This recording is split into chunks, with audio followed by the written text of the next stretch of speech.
That was an elite fade, and unlike most of my fades, I had a dance crew working in the background with you two gentlemen. I really appreciate that, and that's gonna yeah. Let's be honest here. Sometimes this podcast sags in certain demographics. The women demographic, it's not great in. Well, I think we might be changing that a little bit, gentlemen. So let's see how this one pops, and we'll go from there. Maybe get you on more often. Got to get those bulky sweatshirts off and start doing some other stuff. That just got weird. So, welcome to the Scary Alvarez podcast. I'm a wine now enjoyer, sherry wine destroyer, Jake's grandpa, and Cindy's plus one when she'll have me. And we have a couple good guests today. Some guys y'all should probably recognize. If you don't, you probably just bopped onto this from some Bulgarian wedding video. You don't even know what Scary Alvarez is. In either case, it's fine. We'll scratch that itch for you. But we got Matt Perkins, Matt Bernstein, the Hebrew Hammer here for you, and we'll give you a second to introduce yourselves in a moment. But just want to remind everyone that this podcast now is going on a year and a half. So it's been around almost as long as Gopher fans genuflex trying to spin why PJ Flack is a good coach. So we're getting there. Anyway, welcome aboard. And real quick, starting with you, Bernie Hammer, why don't you introduce yourself, and then we'll go to Matt, and then we'll get rolling on some stuff here. So now Matt Bernstein, came out of Westchester, played fullback for you, coach, captain in 2005. Best thing I ever did. You plucked a nice Jewish little boy out of Edgemont High School and took me to play for, your favorite, the Badgers. You mentioned the dance team, but man, it brings me back to good memories of us, you and me, just staring at them during games on the sideline. So, shout out to the dance team. I think they come in 6th in the nation, 9th in the nation. I wish I knew, but it's close. So just shout out. So I will shout out my wife who watches those college dance competitions. And unfortunately, the worst part about it is that the Gophers won the national title. Oh, we didn't talk about that, Perko. We just went right for the Badgers. I know. Wisconsin did well. This is the best they've done in a while. She's into a lot of that. But yes, I am Matt Perkins, Bernie's co-host over on Believe in Badgers. And I fell in love with Wisconsin football watching Bernie at the Penn State game. That was sort of my indoctrination to Wisconsin fandom. And here I am 21 years later. Gosh, amazing. Doing a podcast with the dude who made me love Wisconsin football. So it's pretty cool. There was so many things just said in those introductions where me and Bernstein looking at dance teams with interest. It wasn't even number one. I feel like it was still a lot going on. Of course, that was because we appreciate the athleticism, the human form, a good competition. Welcome aboard, guys. We will continue, and Matt and Perkins, meeting a childhood hero anew every time you do a podcast. That must be really exciting, and the fact that you're doing them with Bernstein too, that might also be exciting. It's very exciting. If you had told me, I don't know, 21 years ago that I'd get to hang out with this guy virtually, I would have said, what on earth is going on? How are we doing that? What is technology for that? But B, it's the coolest thing. It really is the coolest thing. It's the best part of my week. Twice a week, sometimes 3 times a week when we're feeling really frisky. And it brings me. So the good news is he's done a mime group, and he's practicing his mime group, and now he's practicing the sorrel. There we go. You're back. Hey, I was bragging about the fact that I knew how to do editing, and that was just. That's a new thing Cindy taught me. That was just short enough where I'm probably just going to leave it in. So, man, I can continue. No, it's just it's pretty awesome that I get to hang out with this guy a lot, and he makes me smile. So it's a good time. But especially right now in Badgerland, it's not the best of times. There's a lot of sad trombone noises going on. I would say these days, Coach. I don't know what you think. Well, you probably do know what I think, but hey, look, here's the good thing. We'll get into specifics on specific sports in a moment here, but I will say, here we are in early February of 25. I feel like we've crawled out a little bit from the basement. There's been some things, and we'll go into this at the end of the show, with football that have given me some optimism on some things going forward. Where back in November, after that Gopher loss, I did a podcast, and it was almost like people thought I put the curtain down finally. And like I just kind of let it go. Like I had relatives calling me and telling me, why am I swearing on the internet? And like I just that was my low point. That was my low moment. Now, is it impossible for there to be lower points given that horrendous schedule coming up? Yes, it is. It is mathematically possible, but I choose to believe that we're going to be heading up, and I'll get into that in a moment. But let's start out with some good news, and this is actually football related. Nazir for Kareem, uh, the the NCAA, I really think they just sort of roll the dice on what they're going to do in any given day as far as eligibility rules, and they obviously had their position on what a NIL based cornerback from Wisconsin could do. We don't need to even enter the portal. You just go to Miami, no problem. That was their day that day. Well, this day, Nazir Forkarin wanted to play one more year, and he's got some extenuating circumstances we can get into. And they said no, and he took them to court, and they got B-slapped. The NCAA did, and as of right now, appeals are pending probably, but Nazir Forkarin is going to be a starting cornerback for the Wisconsin Badgers in 2024. How's that washing over y'all? I think it's great. Listen, it's funny. We talk about all these things about how the NCAA and there's like basically no law, but when it works in our favor, I'm all for it. When it works against us, I am really not happy about it. Like the Xavier Lucas stuff is bananas, but I like Forkreed. I want to see him back, so I'm happy about it. And that's what the law, I guess, says. But as we know in this country, laws are meant to be bent, broken, I don't know, fudged, all those things. Let's all be real. We should have all been in jail at some point, all of us. Maybe, Coach, you have been. I don't know. But, it works in our favor, and I'm happy for it. He's a good athlete and someone who could really help us on the defense. So, Perko, what do you think? I think it's huge, especially considering how many cornerbacks left the room this offseason. It's not just Xavier Lucas, which is obviously the biggest blow, but if you look at they lost all their depth. They lost what is it, 5-6 corners out of that room, brought in a couple through the portal. It is a massive thing for this defense, a massive thing for cornerback coach Mike Haynes. He has two veteran starters returning and really has to just figure out sort of what they're going to do in the slot. And I think that there is some, I would be excited to see a guy like Amelia Gard starting there in the slot as a redshirt freshman. But I think that overall, this is, kind of the first good news Wisconsin's gotten in a while. So I think more so than anything else, it just feels good to finally have a win. Yeah, it's good. And Matt, not to go too hard on the NCAA thing, but it just seems like if this had happened, let's say in 2015, it might have been like, whoa, how did Wisconsin pull that? The NCAA, I mean, they're pretty, but the way the NCAA has been enforcing or not enforcing things recently with NIL and some other eligibility things, this to me feels like a little bit of F around and find out for them. You can't just decide, roll out of bed and decide you're doing something different every day for the NCAA and then be like, oh, poor NCAA.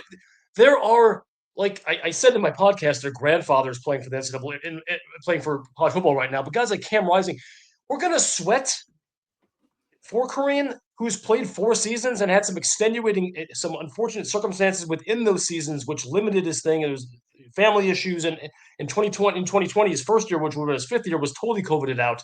And just because he was in Division II, we're gonna sweat the guy. He's played 4 seasons. They're going to be like 25% of college football this year that have had 4 seasons or more playing. And we're going to like roll on this guy. I'm incredibly happy for him. And I'm relishing the fact that the NCAA took a tough one yesterday. That is just good for them. Tough luck. I had a couple good memes there for sure. But let's move on more generally to the football. I was going to go a different direction. We're going to start with something else, but let's go to football as far as good news, bad news. How are we feeling about Wisconsin's transfer portal class? Obviously, I will set this up by saying we lost a bunch of dudes. An entire class of 2023 defensive backs was raptured one day, and they just disappeared. But I'll set this up by saying I feel reasonably good about the portal class that Luke Fickell has brought in 2025, not just because they're ranked relatively highly in these things that are doing a lot of guesswork there, of course, but as far as Philly needs, getting a certain size and type of player to fit a scheme, there are reasons for optimism about how these guys might be a better fit than 2024 or 2023. What do y'all think about that? I think if you're looking at it, like you mentioned, I think it's the jumbo edges that stick out in this class and you can see them going for a different body type, like you mentioned. But at the same time, like I was super excited about the portal class last year, and guess what? It kind of sucked. I mean, let's tell it like it is. Like, how many portal guys from last year really were positive contributors? Elijah Hills, and I'll wait. And so like I'm getting more cynical as I get older these days, I guess. Bernie, I don't know. You could be more excited for me. I guess the one guy I'm super excited about is Koziel, the tight end. We haven't had a tight end who's been able to move the sticks, really do anything offensively for a while now, probably ever since Jake Ferguson graduated. They had Not probably, not probably. It was Jake Ferguson, who So is there you go. a So fantastic, I rest fantastic. my case. I rest my case. So that is, I think, probably the brightest spot for me. The quarterbacks, who the frick knows, man? I thought Mordecai was going to be great. I thought Van Dyke was going to be solid. I was completely wrong. So I'm not even trying to, judge quarterbacks at this point because it's such a crapshoot. I'm going to double down. I agree. It's a crapshoot. We brought in 19 guys from the portal. No one says 19 of these guys are going to be good or even produce anything. But I think when we look on the offense, we have two spots that we are hurting. Quarterback, tight end. And supposedly right now we filled those positions. We got two guys. I mean, we did have that decommit, but we have two guys transfer in, and we have the tight end. Listen, every year we get hyped on these dudes. I need to see something happen on the field, dude. Nothing matters about who you recruit unless they play good football on the field. That is exactly what not Matt LePay. Who was the guy we had on Perko who's like, I don't care about these dudes until they play a snap of college football. Why am I blanking? We've had a bunch of dudes say that, but I mean, but that's what it is. It's so I'm excited that we're trying to fill these holes that we do not have. Coach, you built the program off of the dudes you recruited. And on my 5 years there, you brought in one or two transfers? I think it was one, just Alex Lewis. Am I wrong? And Brian Calhoun. So we're talking about only two guys in 5 years of me being there. Both guys were all Americans. So we're bringing 19. Last year we had probably close to the same, and none of these guys were all Americans 17, or close. Like that, yeah. So what I'm concerned about is we're plugging holes. We're not building a team.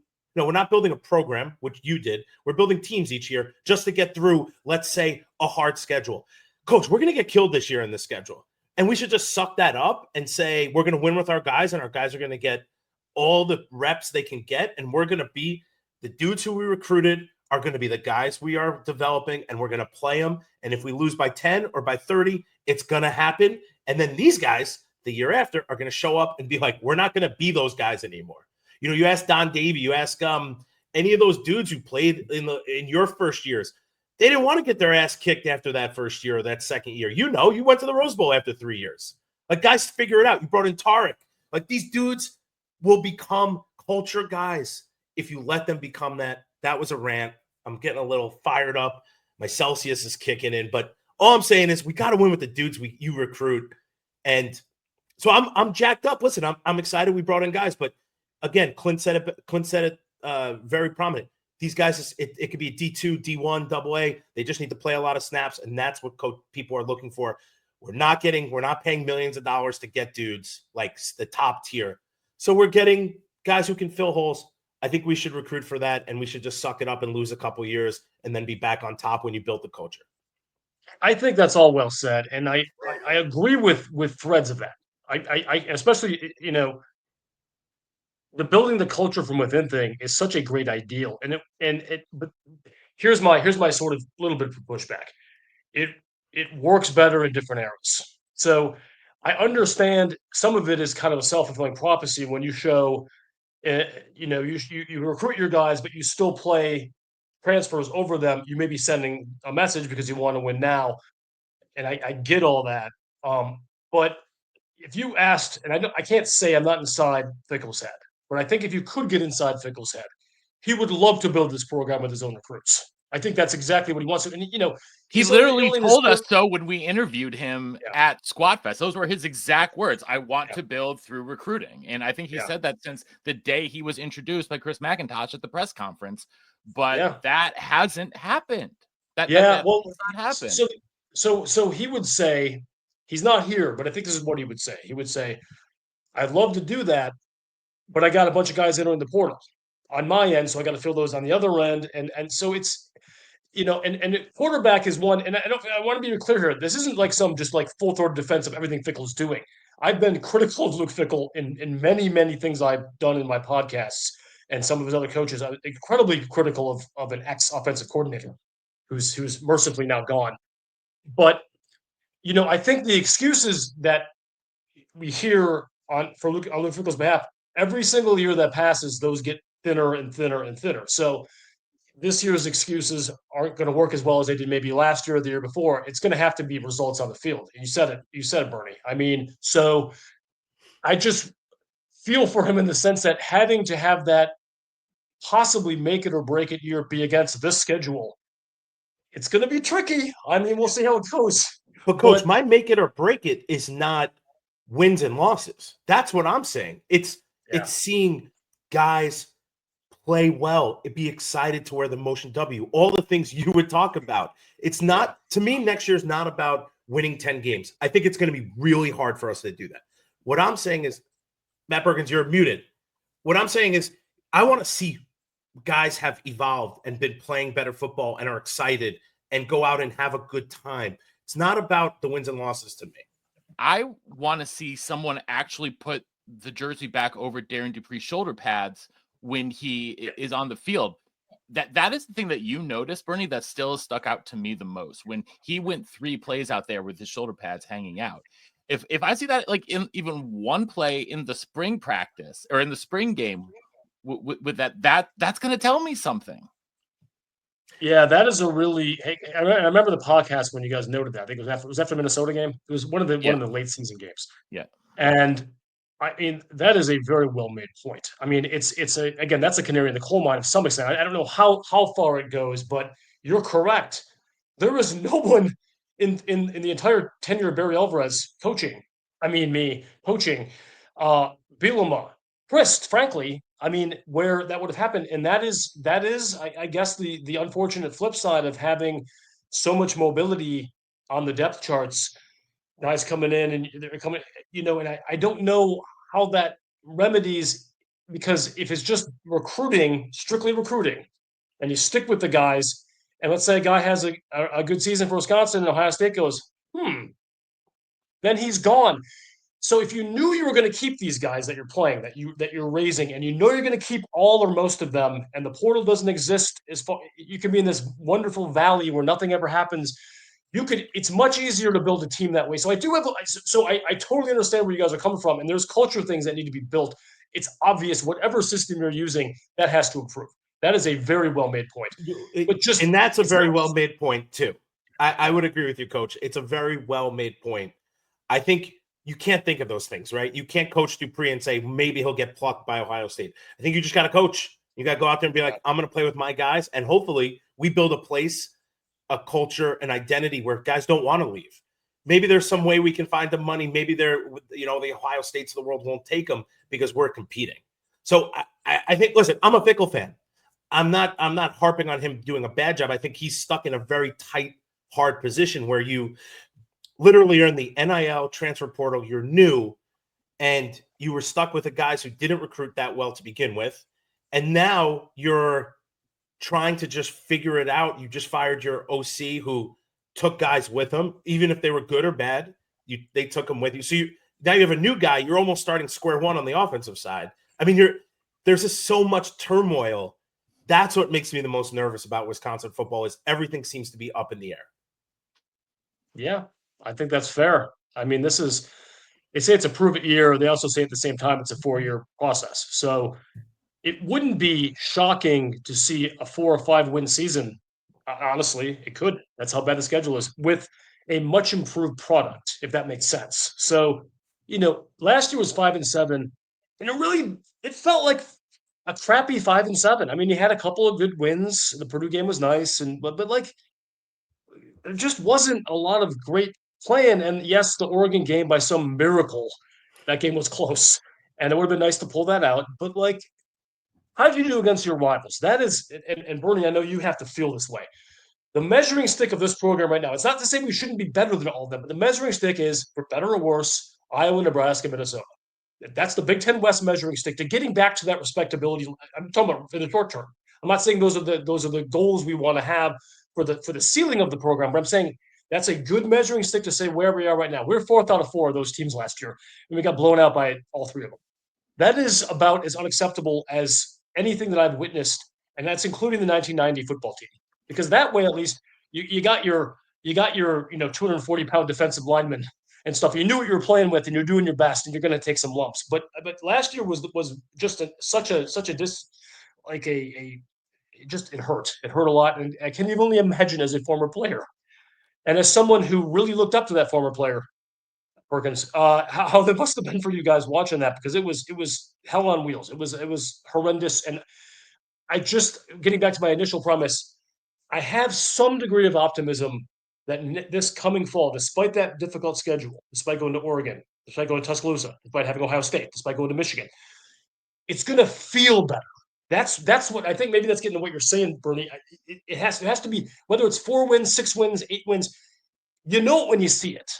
And if you're losing to Ohio State 26-21, and you played good, and your athletes were competing, and you were shutting down Jeremiah Smith, and it's like you're getting closer. So that's why that 4th year is going to be so important with a much more manageable schedule. I think that's where we are. I just want the wins and losses. To me, I don't care about them right now. I care about the improvement of each person in each position. I want to see guys who are playing hard football, who love it, who are not making these ridiculous mental errors. Coach, who did exactly what you want.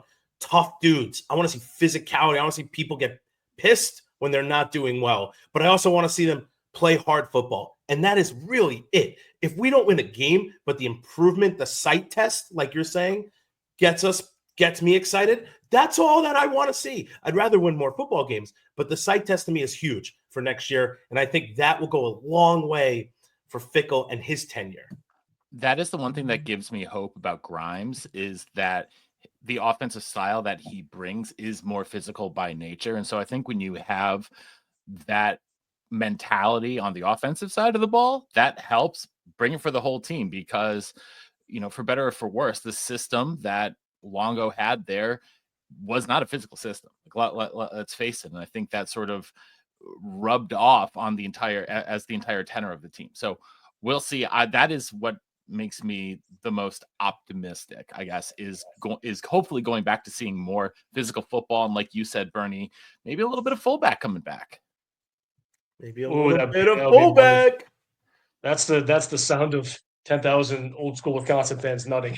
So anyway, that was kind of graphic. Sorry about that. So guys, we could talk about football. I want to really quick. I got you for a little bit of time left. I want to turn to Wisconsin basketball, and I guess we have to truncate this a bit. But I think a lot of people like the cut of this team's jib. I think they're getting a lot of wind in their sails now, as far as people being pretty impressed with their product, and a lot of the computer things like KenPom really, really like this team. I want from each of you, I want a ceiling and a floor kind of vibe for the rest of the year. And I don't mean like best case, worst case. I mean, like, what is the highest height you think this team can realistically do? And what is the lowest low that you think this team could realistically have? Does that make sense? I just kind of want to get a vibe for what middle 80 we're working with here. So let's start with Matt Perkins. Highest high, win the Big Ten tournament in Elite Eight. To me is the highest high. I feel like when they're clicking, and obviously when the 3-point shots are going down, like they're good. Like they're good, and they can play at a bunch of different pace of play. Like they can actually keep up in a shootout if they want to, or when we've seen them do that. So that makes me most optimistic. But at the same time, like Gard's postseason record is not exactly the greatest in the world. And so, yeah, they could absolutely be, losing a 5-12 upset. I mean, it's not out of the realm of possibility. So maybe that makes me, that's the entire gamut. But for me, like, it really could be like either one. They could go out in the second round of the Big Ten tournament, third round of the Big Ten tournament, not even make the quarters or something like that. But I don't know, man. They're volatile, not as volatile as they have been in years past when it's just been like one completely ball dominant player, whether it was an AJ Store or John Davis. Like, they seem to spread around a little bit more, which is, a sign of a point of hope. But still, there's a lot of things that can go wrong here. And I'm just always nervous as a Wisconsin basketball fan. So I don't know, Bernie, what about you? I mean, we don't have to say really much. That's exactly what I would say. An Elite Eight, if they go on a solid run and everyone's playing, look at our team who went to the finals. Although every one of those guys was playing peak basketball and they were solid players. Listen, man, when everything's going well for us, it's going well. The problem is when it starts going bad, it seems to continue. And like we've seen in the past, like when not winning the Big Ten tournament, going in, losing the first or second round. But you know what? Again, the volatility is not there. Like Matt Perkins, I'm just regurgitating what you said. Listen, I'm excited for this basketball team and the tournament and March Madness because you literally never know. And if we play good football, if we play good basketball, it's a lot of interesting things could happen. Yeah, I think that's all well said. And of course, no one knows what'll happen. I like this team in a way that I didn't necessarily like the Johnny Davis team from 22. Is that, and as Perkins, you alluded to this, there are more than one way to beat you. If Johnny Davis was out of a game or shut down or sick, that team probably wasn't going to. They didn't have no ways to beat you. They were screwed. And a little to some extent it was Chucky Hepburn too. I mean, like when he went down with that injury against Iowa State in the tournament, that probably was the death knell for moving on. But that team, looking back, especially even the analytics, the KenPom stuff, the team really wasn't that good. I mean, they found ways to win, and that's a testament to the kids on that team and to Greg Gard's coaching. But I don't think there's any question this year's team has more talent than that year's team. I think that is for sure. So for me, the ceiling, I think, is probably pretty similar. I mean, I think it's Elite Eight ceiling or an early loss. It's going to just come down to what matchups you happen to get.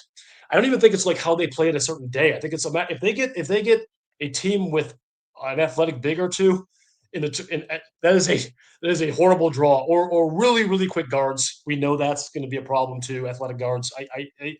So they have some Achilles heels, but I do think the average generic draw they could get in the NCAA tournament, they're better equipped to handle those. So a Sweet 16, well, it would surprise me in the sense that, my God, that's been so hard for Gard to do. It wouldn't surprise me in terms of how talented and well coached this team is. I think the most likely scenario, I think, certainly a round of 32 Sweet 16 kind of finish is well within range for this team. So that's famous last words. We got a lot of tough games coming up here, and I honestly think the win at Iowa is real. Not win it. Look at me, Freudian slipping. It's already planned. It's already fixed. Goodell has fixed it. Winning that game at Iowa, that's a shorthanded Iowa team missing arguably their best player now for the rest of the season. That's a huge game to give us some buffer for some of these other games to come. And then the home game against Illinois is incredibly important for our psyche. You have to put that to bed. It's time. So those are the kind of two games to watch, I think, in the near term. Listen, it's the end. You gotta play your best basketball now. Yeah, it's February, man. Like it's getting to nut crunching time. I don't know if I can say that on here, but you can say it. It's fine. It's fine. The FCC is not looking too closely at this. Well, who knows what's happened today? But yeah, I agree. I mean, it's just one of those things where like, you want them to. I guess my question, like, that's the thing about this team. Like, would it be like a giant shock if they went into Purdue or went into Michigan State down the stretch here and won one of those games? I don't think it is. So I think it shows that like the ceiling of this team is really high because like we've seen Purdue choke a million times before. It wouldn't be the first time. But B, like they've proven they can beat some really, really quality opponents. Yeah, agreed. Like Arizona. I mean, Arizona, that win at the time looked massive. It then kind of degenerated a bit. And now look at Arizona's just absolutely dominating in the Big 12. So, they have some good wins. I think in any given generic game against any given generic team, Wisconsin matches up pretty well. Like there aren't many teams in NCAA basketball I would put them against and think they don't have a chance. There have been seasons where did not feel that way. So sometimes it's just the draw, man. And if you could get I saw some these of course they do these bracketology things that are doing them already. Wisconsin like drawing like a 4, but they're playing in Anaheim and against like Arizona, I just like we got to avoid those kind of situations. Although we do pretty well against Arizona in the tournament, so maybe that's not such a bad deal. All right, guys. Well, I tell you what, I said we were going to try and break it. We could go forever. Not the least of which is because I can talk forever, even if no one is on it with me, as I've proven many times. But Perko and Hammer, that's the names you want to go by. That's fine with me. Thanks for coming on, guys. It's going to be a very intriguing spring for the football team and fall, and certainly the season. I don't have a heck of a lot of certainty about what's going to happen. I don't think anyone does. And the basketball team, hopefully, we can get that Sweet 16 thing done this year. That'd be awesome. Coach, it's always great to be around you, man. No matter if it's on a podcast, in the booth, on the field, whatever. It's just a great day when I get to chat with you and Matt Perkins. It's a holiday every time we're on a podcast. But listen, I'm a football guy, so I'll only talk to that. The spring game is huge for us. I don't think they can hold anything back, show everything, do as much as you can. I mean, these guys got to be ready to play. It's going to be a hard schedule. Nobody get excited like thinking we're going to go 10 wins. We just need guys to improve and the program to improve in all these different ways. And I'd also like, Coach, to go through like seasons without some type of bananas thing happening. Like Ches Malusi stepping away from let's just go through a normal season. And that's it. Starting quarterback not getting hurt in the first drive against one of the best teams in the country. Like, let's just not do these things. Let's just have a normal season, even if it's not a great one. That sounds great. I mean, I feel like, we always talk about evaluating a team. They haven't had good luck. I know Ken Pom puts luck into one of his evaluating. I will say the first 2 seasons, by traditional standards, Luke Fickell has not had good luck. That's not the whole problem, obviously, but it hasn't helped. If you would have had Mordecai the whole year and had Van Dyke the whole year, we're not talking about losing seasons, certainly. We're talking about 7, 8 win, 9 win kind of teams with some of the same problems that we've identified. But I do have a little bit of sympathy because what could go wrong has gone wrong generally with these teams. And yeah, I'm with you, man. Let's not have that happen this fall. I mean, certainly the injuries always happen in adversity, but sometimes it would be greatly beneficial if Billy Edwards Jr. could play all 12 or 13 games next year. That would be wonderful. Hopefully it's more than 13 games. Yeah, sure, man. Sounds good. Yeah. Why not? Listen, I'm delusional enough that I'm going to Tuscaloosa. So yeah. Well, it's a beautiful. It's like it's the Madison of Alabama, which is kind of like saying you're the Culvers of Decorah in Illinois. I mean, I just feel like it's an okay little college town in a place you probably want to spend much time in. Is kind of what I would say. I think we got a pretty good up in Madison, guys. I just Perkins, do you live in Madison? Not anymore, unfortunately. I live in Nashville, Tennessee.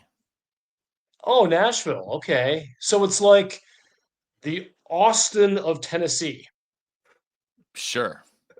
Okay, got that covered. I know some people who live in Austin, or someone specifically who lives in Austin. He kind of likes it. All right, guys. Well, have a good rest of your day. Have a great weekend. Thanks for hopping on, and we'll get this bad boy up soonish. We'll figure it out. As long as Cindy figures teaching me how to do it, we'll get it up. Oh, that sounded bad out of context. Okay. All right. Yikes. Well, fortunately, we're not going to play it out of context. We're going to play the whole 30, 44 minutes. All right. Peace out, gentlemen. Thanks, coach. Thank you. Scary out.